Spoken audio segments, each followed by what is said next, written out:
ঈদ মানেই আনন্দ, ঈদ মানেই খুশি। আর পরিবারের সবাই একত্রিত হয়ে এই দিনটাতে একসাথে অনেক বেশি মজা করা হয়। তো দেখা যায় ছোটবেলাতে এই দিনগুলোতে অনেক বেশি খুশি থাকতাম, অনেক এনজয় করতাম। শপিং, গরু দেখা, কেনাকাটা সবকিছু মিলে অনেক বেশি মজা করা হতো। বাট যতই দিন যাচ্ছে বড় হচ্ছি আর সাথে, সাথে সেই অনুভূতিগুলো অনেকটা কমে যাচ্ছে। এখন আর আগের মতো অতটা মজাও লাগে না।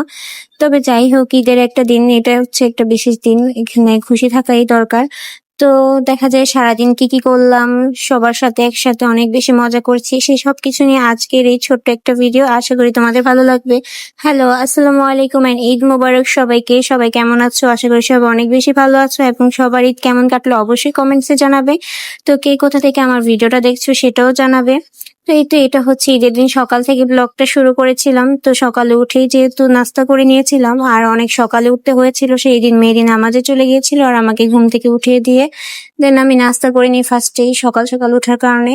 তো তারপর ফ্রেশ ট্রেশ হয়ে এখানে হচ্ছে গিয়ে গোসল করে নিলাম। দেন হচ্ছে এই তো ঝুমা আপু, বিল্লাল ভাই ওরা সকাল দিকেই চলে আসছিল, তো তাদের থেকে হচ্ছে সালামি নিয়েছিলাম। আর ততক্ষণে কিন্তু গরু কাটাও হয়ে গিয়েছিল। তবে একটা মজার বিষয় হচ্ছে আমার বিয়ের এই ৪ বছর প্রায় শেষ। তো এখন পর্যন্ত আমার কখনোই কুরবানিতে গরু কাটার যেই প্রসেসিং গুলো থাকে, মহিলারা অনেকে কাটাকাটি করে বা বট পরিষ্কার করে, কিছুই করতে হয়নি এখন পর্যন্ত। বিয়ের আগেও কখনো করিনি, এখনো করা হয়নি। তো এই তো সকাল দিকে হচ্ছে আমার মেজো জায়ের ঘরে দাওয়াত ছিল, তো আমার আর সেভাবে কোনো রান্না বান্না করা হয়নি নিচে। দেখা যায় দুপুর দিকে হচ্ছে বড় জায়ের ঘরে দাওয়াত ছিল, তো সেই দিন আর কোনো রান্নাই করতে হয়নি। তাদের ঘরে দাওয়াত খেতে খেতে দিনটা শেষ হয়ে যায়। আর রোজার ঈদটা যেহেতু আমি আমার ভাইদের সাথে করেছিলাম, মায়ের বাসায় করা হয়েছিল, তো দেখা যায় কুরবানির ঈদটা আমার শ্বশুর বাড়িতেই করা হয়। তো এই তো এখানে হচ্ছে তারপর আমি তুলিকে একটু ছাদে এসে ছবি তুলে দিচ্ছিলাম। আর গরুর মাংস রান্না করতে যেহেতু দেরি হবে, সবগুলো প্রসেসিং করার পর রান্না করা হবে, তাই এখানে আমার বড় যা আগেই হচ্ছে একটু রান্না বসিয়ে দিচ্ছিল দুপুরে সবার জন্য। এখানে হচ্ছে ইলিশ মাছ রান্না করছিল আর হচ্ছে শক্ত মুরগি রান্না করছিল। দেন এগুলো আমরা খাবো দুপুরে, তার জন্য। আর এই তো এখানে হচ্ছে গিয়ে সবাই বসে মাংস কাটাকাটি করছিল একসাথে। তো এই তো এখানে হচ্ছে মাংস কাটাকাটি সবকিছু শেষ করে সবার জন্য সমানভাবে ভাগ করে নিচ্ছিল।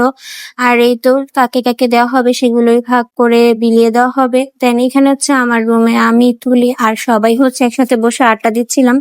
আর সেই দিন কিন্তু খুব গরম ছিল। তারপর এখানে আমার বড় যে একটু শরবত নিয়ে আসছিল, তো সেটাই খাচ্ছিলাম। আর এই তো এখানে হচ্ছে ঝুমা আপু রান্না বান্না বসিয়ে দিবে, তার জন্য মাংসগুলোকে ভালোভাবে ধুয়ে কেটে বেছে নিচ্ছিল। আর মেহেদি এখানে পেঁয়াজগুলো কেটে দিচ্ছিল। আর আমি যেহেতু একটু অসুস্থ আছি এখন, তার জন্য ওইভাবে কিছুই করতে পারছি না। তো দেখা যায় ওরা অনেক বেশি হেল্প করেছে। আর গরুর মাংসটা এখানে মেহেদি মাখিয়ে বসিয়েছিল, যেহেতু অনেকগুলো মাংস ছিল, ঝুমা আপু ওইভাবে মাখাতে পারছিল না। তো যাই হোক, এখানে হচ্ছে চুলায় মাংস বসিয়ে দিয়ে আমরা উপরে চলে যাই দুপুরে খাওয়া দাওয়ার জন্য। তো এই তো আলহামদুলিল্লাহ খাবারগুলো অনেক মজা ছিল। দেন নিচে চলে আসার এখানে হচ্ছে গিয়ে চুমাপকে একটু মেহেদি পরিয়ে দিচ্ছিলাম, যেহেতু চাঁদ রাতে মেহেদি পরেনি। আর কুরবানিতে দেখা যায় ওইরকম একটা মেহেদি পরা হয়ও না, তো সেভাবে আর দেয়নি। দেন এখানে এই তো মাংসটা রান্না হয়ে গেছিল, মাশাআল্লাহ অনেক বেশি মজা হয়েছিল। তবে সবার সাথে একসাথে ঈদ কাটালেও আমি কিন্তু অনেক বেশি আমার ভাইকে, আমার ছোট্ট মুস্কান পাখিটাকে অনেক বেশি মিস করছিলাম, কারণ তাদের থেকে দূরে থাকলে অনেক বেশি কষ্ট লাগে।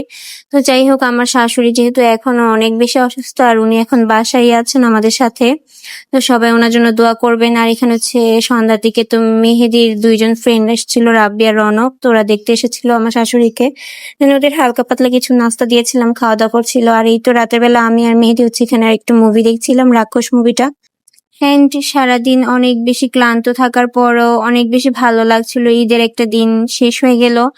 তো যাই হোক, সবার ঈদ কেমন কাটলো অবশ্যই কমেন্টসে জানাবে। অ্যান্ড হচ্ছে কে কোথা থেকে ভিডিওটা দেখেছো সেটা অবশ্যই কমেন্টসে জানাবে। তো দেখা হবে নেক্সট কোনো সুন্দর ভিডিওতে। আজকের মতো এ পর্যন্তই। আল্লাহ হাফেজ।